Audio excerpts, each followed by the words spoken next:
Bueno, ahora sí, le agradecemos al doctor Julio Rodríguez, abogado especialista en Derecho Penal, por su paciencia.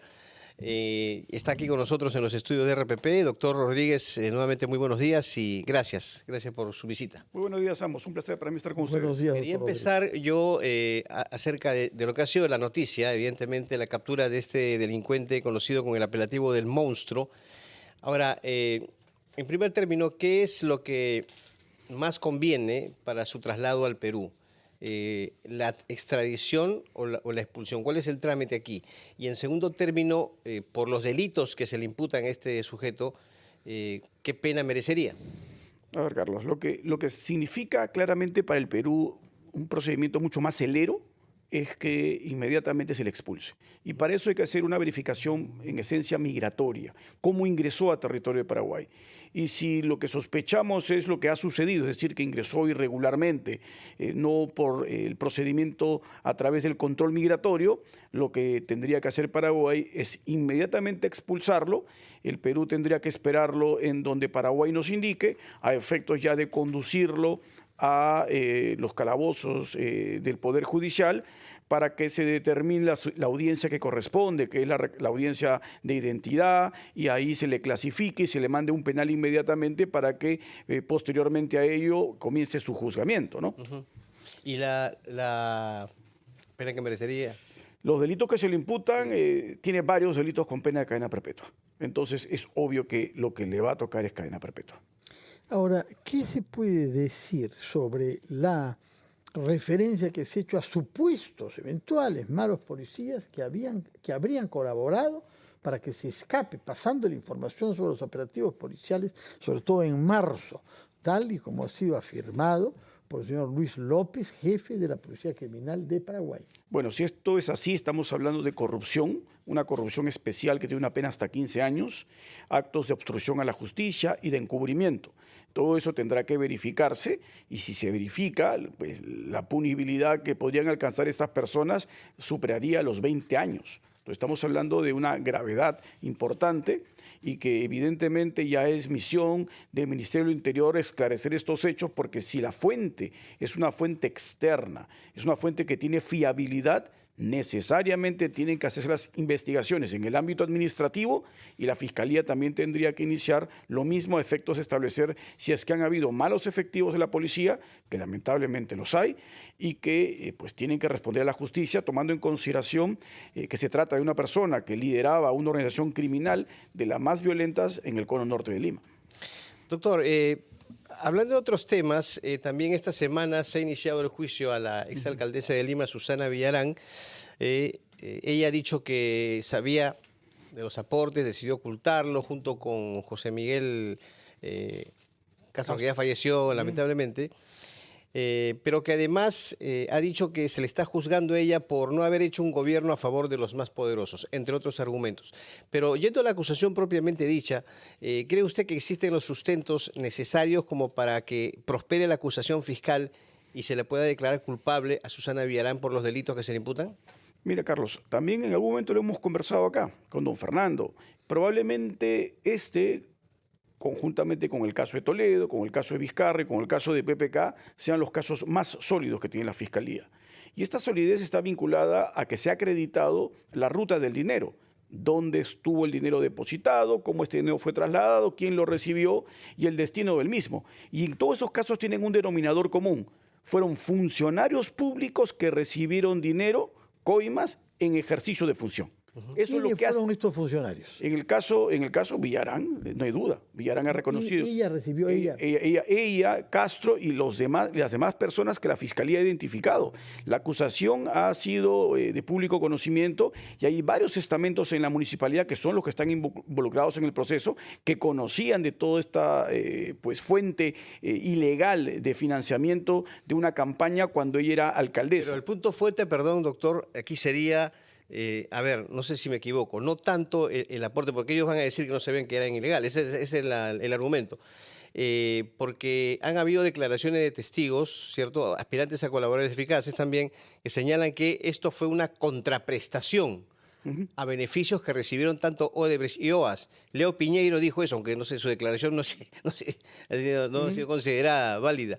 Pero en todo caso, ese es el punto fuerte, la contraprestación. Claro, es que este aporte a las campañas no es un aporte que sea simplemente... No es gratuito. Así es. Este aporte tenía como correlato posterior generar ampliación por un tiempo de las concesiones dadas, así es, 10 años más, el otorgamiento de la otra concesión en Rutas de Lima, es decir, todo esto tenía evidentemente de forma absolutamente clara actos de corrupción y es por eso que vuelven a ser casos sólidos, a diferencia de los que no son funcionarios públicos porque a ellos no se les puede imputar corrupción porque no ejercen función alguna. Entonces, esa es la diferencia que determina que estos casos sean muchísimo más sólidos y, por lo tanto, los argumentos que tú has mencionado, Carlos, que ha señalado públicamente Villarán, son básicamente argumentos de carácter mediático o político que no tienen ningún tipo de sustento legal, ¿no?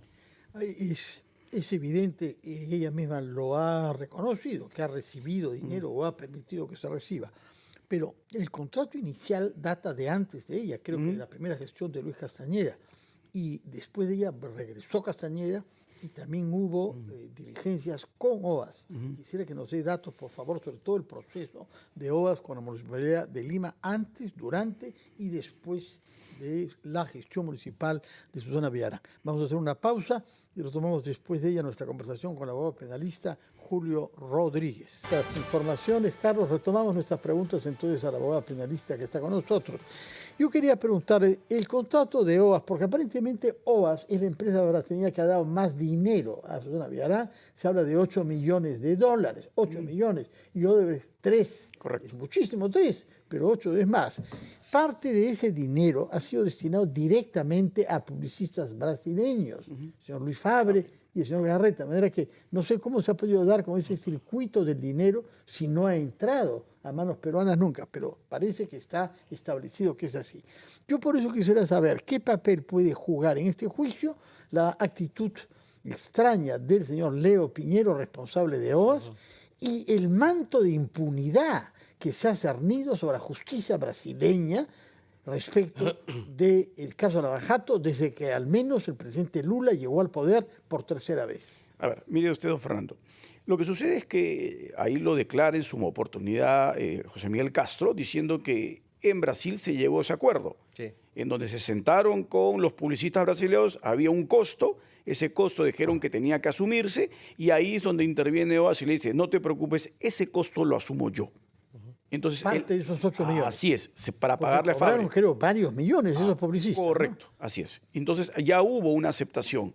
Si no estamos hablando simplemente de un acto aislado, sino estamos hablando de una planificación muy detallada de cómo es que se iba a estructurar la campaña a la no revocatoria, el financiamiento, los convocados, etcétera. Fue todo estratégicamente planificado. Entonces, esa primera parte de su pregunta se responde ahí, porque tenemos a los colaboradores que han narrado cuál ha sido la secuencia, han establecido dónde se reunieron, se ha determinado a quién se le pagó, cómo se le pagó. Entonces, esto la Fiscalía, gracias a los delatores, ha obtenido la data.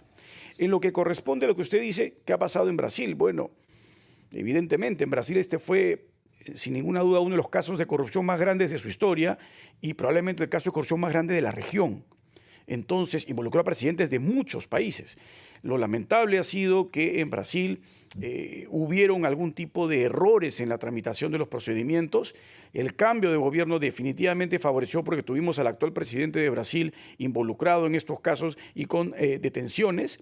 Es obvio que la política influyó muchísimo en Brasil y las nulidades de parte de estos procedimientos han generado que muchos de estos casos se archiven porque pues, la desesperación por perseguir hizo que se saltaran por garrocha ciertos derechos fundamentales y ciertos principios. Eso es verdad entonces, es verdad que la justicia actuó de una manera indebida. Sí, claro, hubieron contubernios entre Fiscalía y Poder Judicial, coordinaciones que están vedadas en el sistema procesal, porque el juez tiene que actuar con absoluta imparcialidad, no pueden haber coordinaciones previas, y eso se acreditó en Brasil, y eso desencadenó nulidades de muchos de los procedimientos. A eso hay que agregar la la famosa cadena de custodia y la protección de las fuentes que generó en su oportunidad que MadWebDay y Drosis sean declarados como fuentes nulas, no verificables, no utilizables. Por lo tanto, eso... De manera que nunca sabremos a quién corresponden algunos de los codinomes, de los seudónimos, ¿no? Y eso, don Fernando, es trascendental, porque la oferta que hizo el equipo Lavajato en el Perú fue: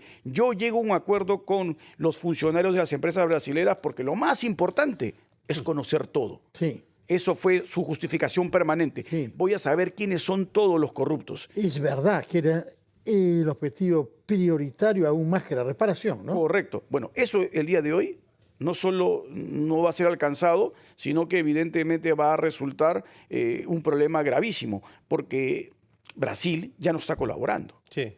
¿No? Lo de Leão Piñeira es algo desde una perspectiva procesal bien delicado, don Fernando. Es decir, el día anterior a la instalación del juicio se le notifica a Leão Piñeira que ya se le rechaza su colaboración, cuando un par de años antes... ¿Por qué se hizo eso?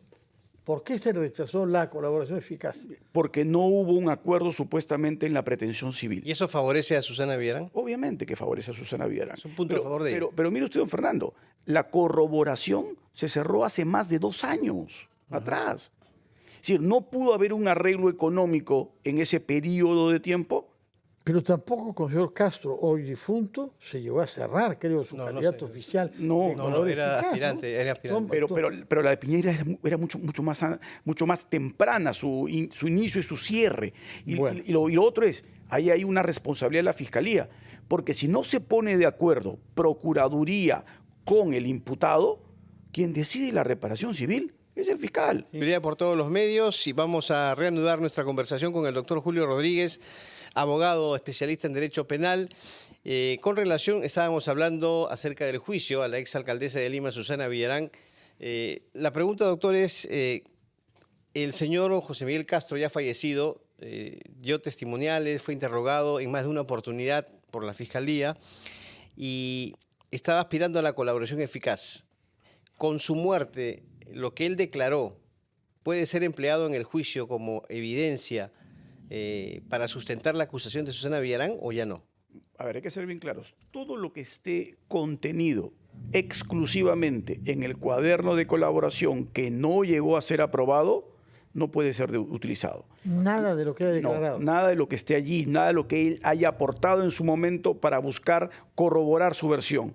Todo aquello que él haya dicho y que se haya trasladado a la carpeta abierta, como lo suelen hacer los fiscales, sí puede ser utilizado. Bueno, esa es la regla. Quiero participar porque lo que está en la carpeta son las declaraciones de fondos que ha hecho. Así es. Con el movimiento de fondos y su participación personal en la recepción de ellos. Eso puede ser utilizado, pero no lo que él haya aportado que buscaba corroborar su versión. Claro, que lo que está, o lo que él ha declarado, obviamente, y sí puede ser empleado, está sujeto a corroboración, porque es la palabra de, Así es. de uno Entonces, contra el otro. El fiscal tendrá que utilizar esa versión y tener otros elementos en carpeta abierta que puedan permitirle darle base a esa afirmación. Doctor Rodríguez, el día de hoy quiero preguntarle sobre la temporalidad, sobre la duración de estos procesos, pero quiero referir que el día de hoy ha sido condenado el expresidente francés Nicolas Sarkozy a 5 años de cárcel efectiva por financiamiento ilegal de su campaña,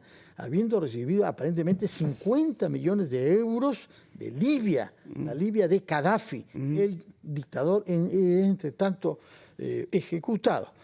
Y bueno, es una cárcel efectiva, ya tenía una condena previa por otro caso de corrupción de campaña electoral. Ha demorado este proceso 10 años, desde que dejó la presidencia Sarkozy hasta la condena que ha sido pronunciada el día de hoy, 10 años. ¿Cuánto puede tomar, además de los 8 años que ya lleva el caso Villarán antes de estar con una condena? A ver, don Fernando, tenemos casi alrededor de 500 testigos, 19 imputados. Si comparamos eso con el proceso de Humala, ¿no?, que está llevado prácticamente por el mismo colegiado, obviamente con menor cantidad de testigos y menor cantidad de imputados, y han transcurrido 2 años para que se emita fallo, haciendo el símil, más o menos entre 4 y 5 años. ¿Cuántas al mismo audiencias ritmo pueden tener lugar por semana? De momento hemos visto 2, Carlos. Así es. ¿no? Y en el caso Humala se mantuvieron en una, ¿no? Al comienzo hubieron 2 también y después pasaron a una por la sobrecarga que tiene el sistema de justicia. Si se mantiene la misma dinámica, por eso le digo entre 4 y 5.